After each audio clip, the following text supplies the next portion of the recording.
My trend is Black Lives Matter, and it all started in 2012 when Trayvon Martin, a 17-year-old boy, was shot and killed in the streets.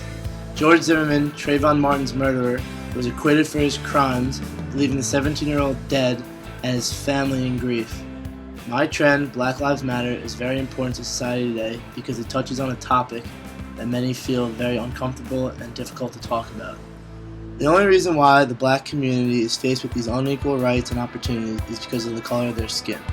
Just because they're a darker skin color than most people living in the United States doesn't give them the right to be treated unequal or unfair just because of the color of the skin.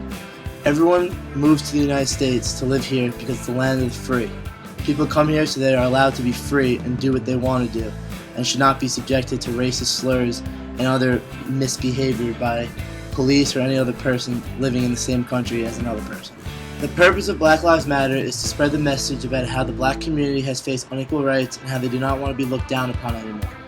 Black Lives Matter's website states, "When we say Black Lives Matter, we are broadening the conversation around state violence to include all the ways in which black people are intentionally left powerless at the hands of the state.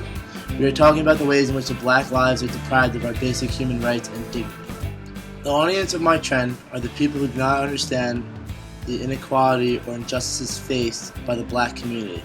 This message of Black Lives Matter also goes out to the people who decide to discriminate against the black community and chant racial slurs or take racist actions against a black individual for doing absolutely nothing.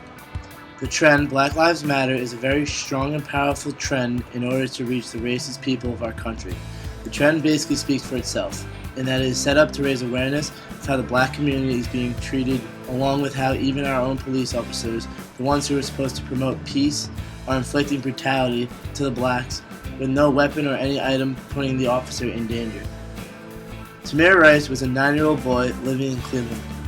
He went to the park on a regular day and started playing around with a toy gun. Someone in the park saw this boy playing with a toy gun and decided to call the police just to get a routine check because he wasn't able to tell if the gun was real or fake, but thought it was fake and made it very clear in his message to the dispatcher. The dispatcher decided to turn it into a code red, meaning that it was a very dangerous situation, sending police officers to the scene immediately. When the police officers got there, they saw the boy playing with what is now known as a toy gun and shot the boy to death before even saying anything or giving him a chance to react.